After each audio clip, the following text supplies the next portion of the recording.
Good afternoon, everyone, and welcome to session 14 of the Bible story. It's entitled The Collapse of Empire and the Yahwist. And this brings to an end part 1 of the Bible story. King Solomon died peacefully in his bed in 934 BCE.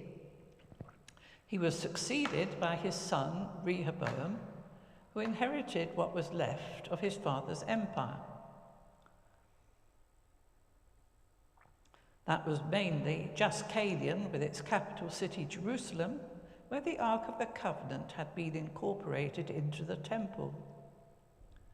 But although the Ark of the Covenant, the symbol of the invisible God Yahweh, was supreme in Jerusalem, many other gods were also being worshipped there. The people had not totally forgotten their old gods.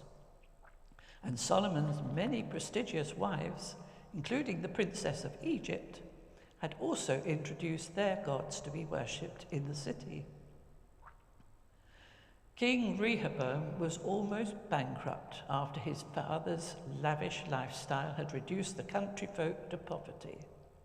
Heavy taxes and the destructive effects of the forced labour policy had reduced them almost to breaking point, and trouble was brewing.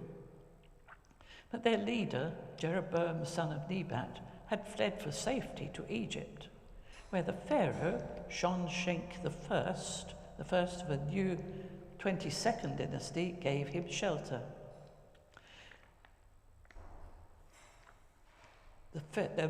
He is known as Pharaoh Shishak in the Old Testament, and he was very keen to recover some of the northern lands, including Israel, which Egypt had ruled in years gone by. King Rehoboam went to Shechem, the ancient centre of the northern Israelite tribes, to be acclaimed by them and endorse the agreement by which the Israelites were part of his kingdom. I have a picture of Pharaoh Shishak for you. There it is.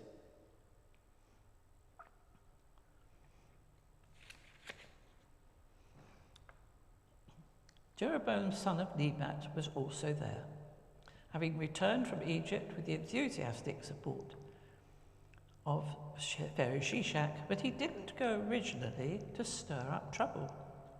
He acted as spokesperson for the people and asked King Rehoboam to lighten the heavy load of taxes and forced labour which his father had imposed on them. The king promised his answer in 3 days. During that time, he consulted with his father's wise counsellors, who advised him to cooperate with the people's needs and gain their loyalty. But then he asked his own group of younger friends, and they advised Rehoboam to assert his authority with the cheeky response, "My little finger is thicker than my father's loins." 3 days later, Rehoboam gave his response to the people, and I quote, "Now, whereas my father laid on you a heavy yoke, I will add to your yoke. My father disciplined you with whips, but I will discipline you with scorpions." Not surprisingly, the Israelites responded with their old battle cry from the time of Moses, "To your tents, O Israel! Look now to your own house, O David!" They merely withdrew their support. They murdered Adoram, the forced labour taskmaster who was there, and seeing that, King Rehoboam hurriedly mounted his chariot and fled back to Jerusalem, much to the delight of Pharaoh Shishak, because he had plans for the future. 11 of the Israelite tribes asked Jeroboam son of Nebat to be their king. Judah alone stayed with Jerusalem, but before long the nearby tribe of Benjamin was forced to join the south. But the empire was no more. It split into the larger kingdoms of the north, which kept its original name, the Kingdom of Israel, and the smaller kingdom of Judah. Here we have a map to show how the division came about. The northern kingdoms, by far the largest one in the north, the smaller Judah. It looks quite a big country there, but only the northern part was habitable. 2/3 of it was really desert land, and but hardly anybody lived there. This separation, however, was not peaceful, and the border disputes in the territory of Benjamin continued for several years, and again to the delight of Pharaoh Shishak. But we must pause here and take stock. Remember what you already know. First, the biblical records were kept and edited years later in Jerusalem, so the southern kingdom's records took precedence over all others. But not even these editors could ignore the almost bloodless revolution led by Jeroboam, so they lead us to think that Rehoboam's decision was of hot-headed youthfulness, but he was actually 41 years old at the time and should have known better. Secondly, the Jerusalem bias suggests that the divided kingdoms were equal, but they weren't. Israel was much bigger in size, but Jerusalem did have the temple and the Ark of the Covenant. Thirdly, the Jerusalem bias led to the assertion that Jerusalem was the place approved by Yahweh for his temple, whereas the other northern kingdom had apostatized and gone elsewhere. The Jerusalem records subsequently condemned the north for this at every opportunity, especially when the book of Deuteronomy eventually appeared, and that made its impact on Jerusalem, but that were still many years to come. Fourthly, by contrast, the north treasured the memories of the old tribal confederacy when Yahweh was king, as in the Exodus tradition of Sinai. They remembered how David had managed not only to oust the family of their king Saul, but also to have been absent, hiding among the Philistines when Saul and Jonathan had been killed. They remembered that they had only accepted David because of needs must at the time, not as a dynastic fait accompli. And more than that, they missed the Ark of the Covenant, which had been installed in Jerusalem. The North saw the David-Solomon era as a blip episode in Israel's history. They wanted to return to their former ways. But one can never put the clocks back in history. They did try, but they were not very successful. So, back to our story in Jerusalem. The southern kingdom of Judah settled down more easily than the north because of all its infrastructure was still in place. Nevertheless, they had to live with the political humiliation of a much diminished jurisdiction and had to learn to live in obscurity again and on a much smaller income, and even smaller when Pharaoh Shishak at last, there he is, and almost inevitably came from Egypt. His account of the Judean campaign is inscribed on a wall of the temple of Amun at Karnak. There it is, the wall at Karnak with this story. And it affected only the southern frontier towns of Judah, but it cost Jerusalem dearly. Oh, another picture to show you. There you are, there is the actual inscription.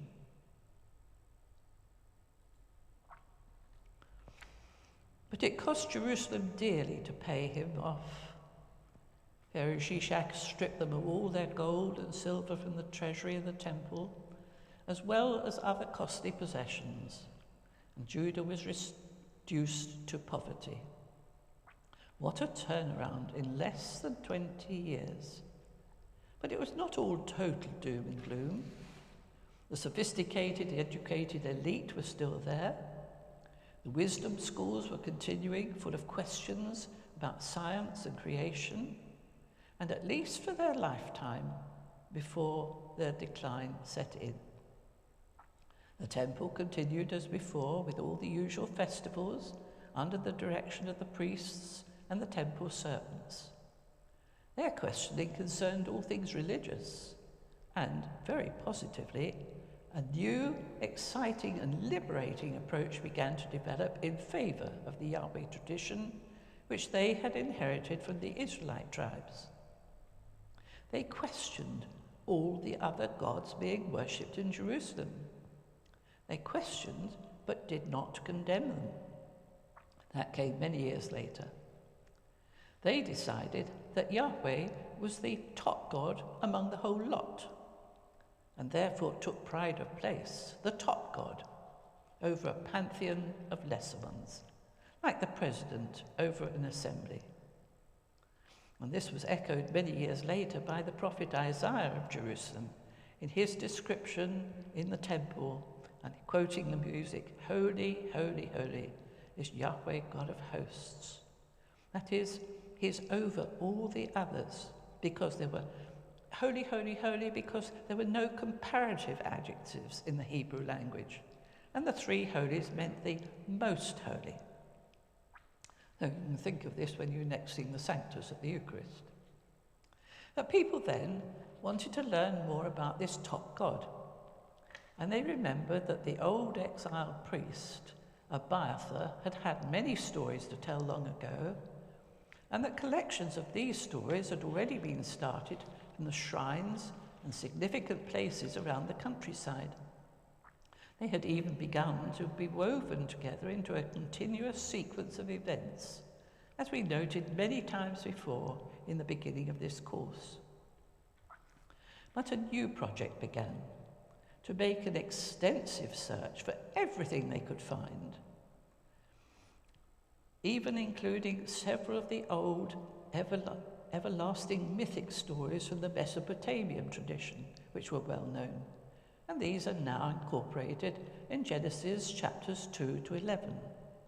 And they include the stories of Adam and Eve, and the fall from grace, Cain and Abel, and the flood traditions, with the scholars' understanding and interpretations mixed in with it, as stories of Yahweh, and thus giving us our sacred story, which is the theme of which is sin, followed by punishment, and followed again by Yahweh's continuing care.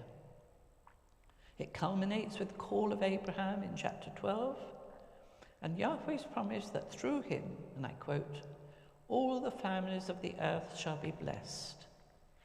And this is a theme which was sometimes lost in history, but never completely suppressed.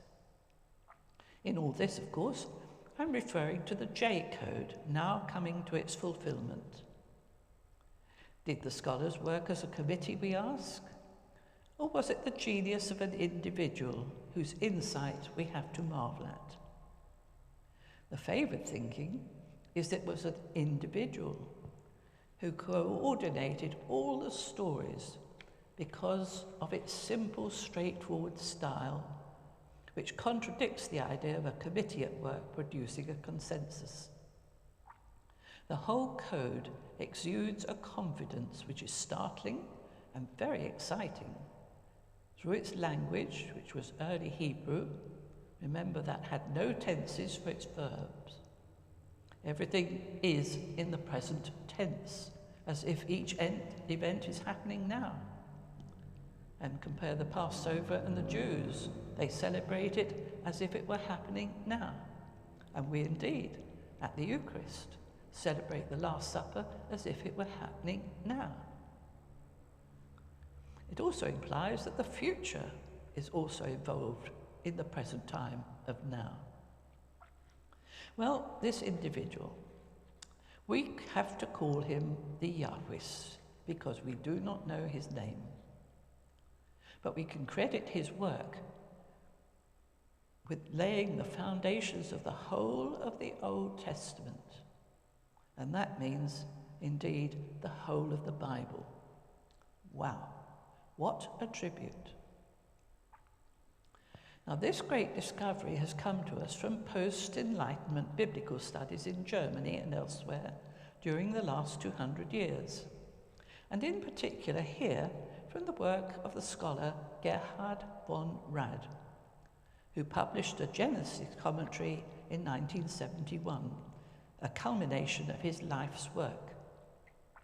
I have been gradually drip-feeding you with some of his insights, but now is the time to put you more fully into the picture. In brief, his studies began with the three ancient creeds, the creedal texts. The first in Deuteronomy, the harvest prayer at the offering of the first fruits, quote, "A wandering Aramean was my ancestor. He went down into Egypt and lived there as an alien." A very important text. So also is the next one in Deuteronomy 6, about the Exodus.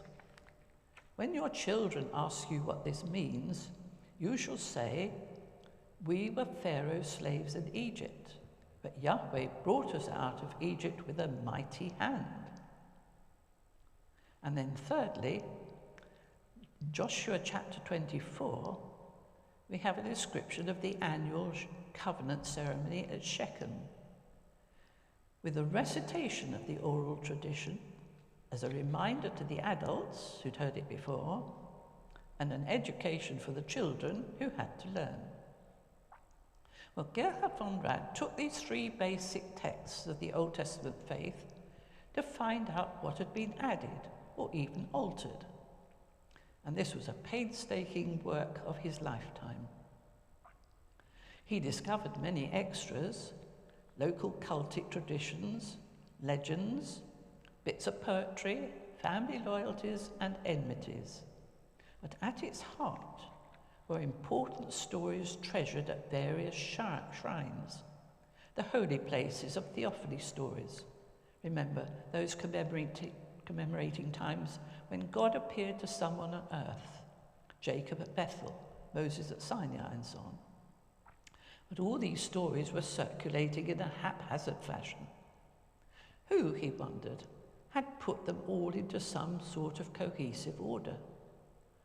Who had combined the separate stories of Abraham at Hebron with stories of Isaac at Beersheba, and then with stories of Jacob at Bethel, and maybe even three different gods: Abraham's shield in Genesis 15, Isaac's fear, and so on, out of which he created a continuous family saga of father, son, and grandson, all for the story.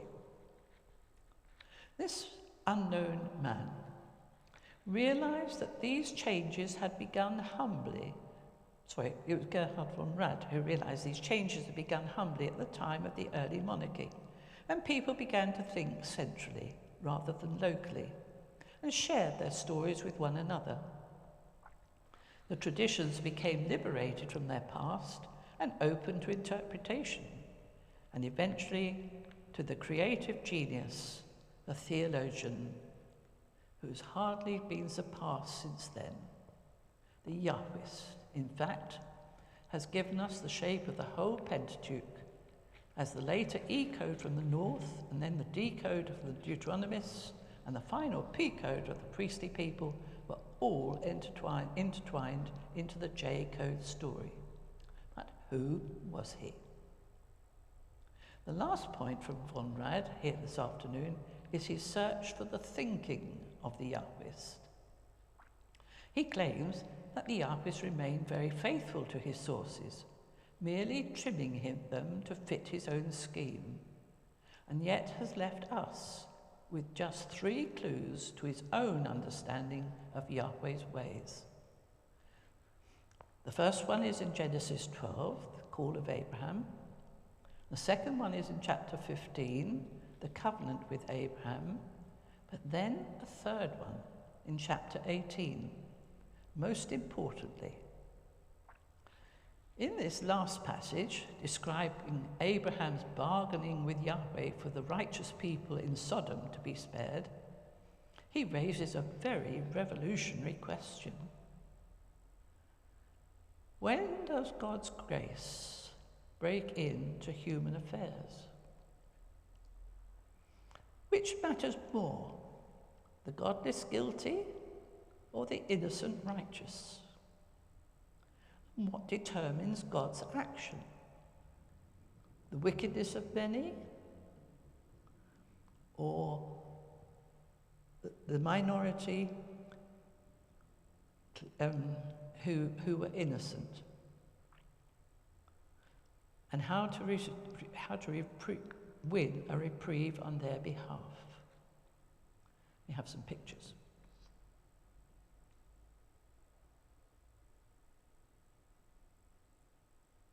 The map. I know these pictures, sorry, pictures don't add up. Go back.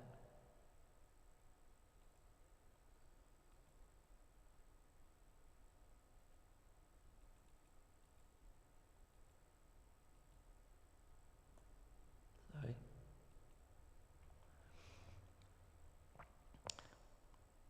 This questioning of God, how many does it take to change your mind? 50?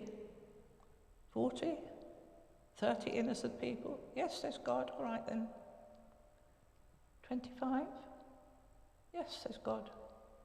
20? 10? At that point, the Yahwist gives up. But we can ask, why not 5? Or 2? Or even 1? And it's interesting to note here, following this line of reasoning, that 300 years later, the great prophet of Jerusalem, Isaiah no less, who saw the vision of God's holiness in the temple, began a tradition that continued this in later thinking of the unknown prophet of the exile, whom we have to call second Isaiah. He pursued this question, how many? And wrote his answers in the 4 servant songs, the 4th of which is in chapter 53 of Isaiah, suggesting that only one is necessary to bear the sins of many to save all. Such are the theological heights we can soar to and consider in sacred history, far and away above the normal run of human history. But that is the difference between real events that happen and inspired religious interpretation which transcends them. What a legacy the Yahwist has given us. And after all that, let's get back to our story. We have a map. Apart from the skirmishes that continued between the north and the south, the southern kingdom of Judah had a fairly quiet and stable time. The temple remained at its heart. They maintained the stability of the Davidic monarchy, and again geographically, they were once more out of the way of international military campaigns and relatively free for several centuries from foreign interference. So now we can leave them for a little while. And we'll turn our attention to the northern kingdom of Israel.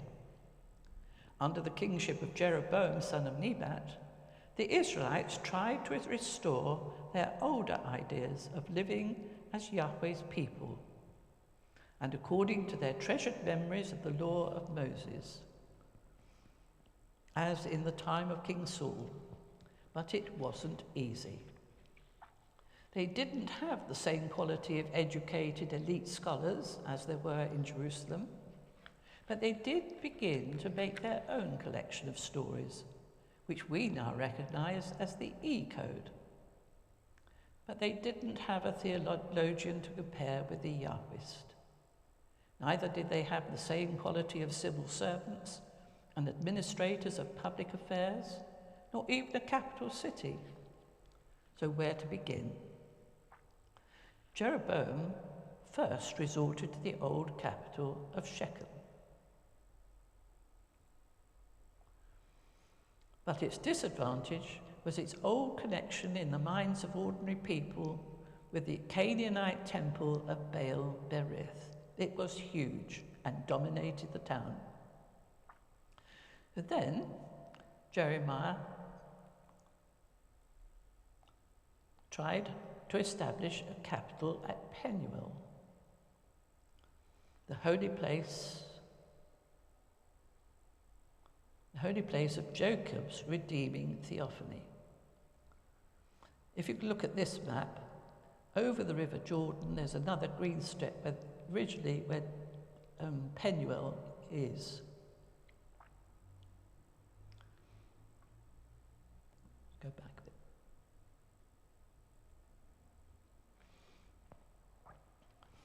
Saul himself lived at Tirzah, and like King Saul in former days, did not have either a palace or a harem, or indeed any of the more splendid trappings of the state to inspire people's loyalty. Gradually, many people began to filter back to Jerusalem as refugees, especially to the Ark of the Covenant. To prevent this, Jeroboam fortified Bethel as a frontier town. But he did realize the importance of the loss of the Ark. He therefore decided to give the people a Yahweh shrine at Bethel.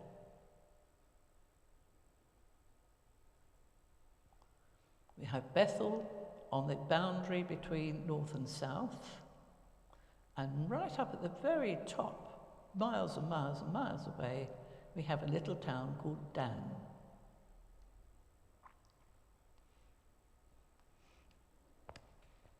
Jeroboam could not produce another ark, so he constructed an empty plinth at each shrine for the invisible Yahweh. But unfortunately, he created the plinth in the form of the golden calf, subjected to Yahweh on top.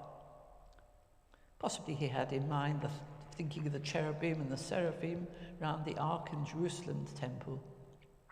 But in time, when people went to worship at Bethel, they only saw the golden calf.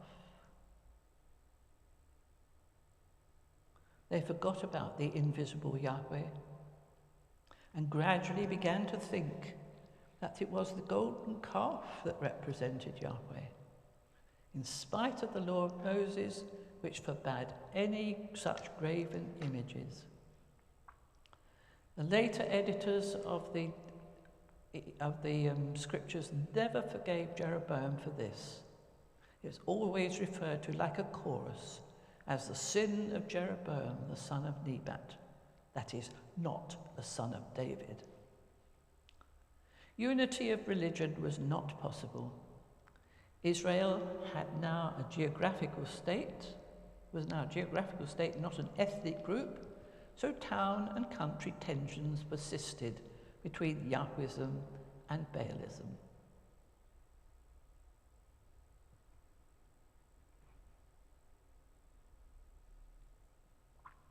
Worst of all was the lack of dynastic stability. Several kings came and went, often by assassination. You'll hear next time King Zimri lasting only 7 days.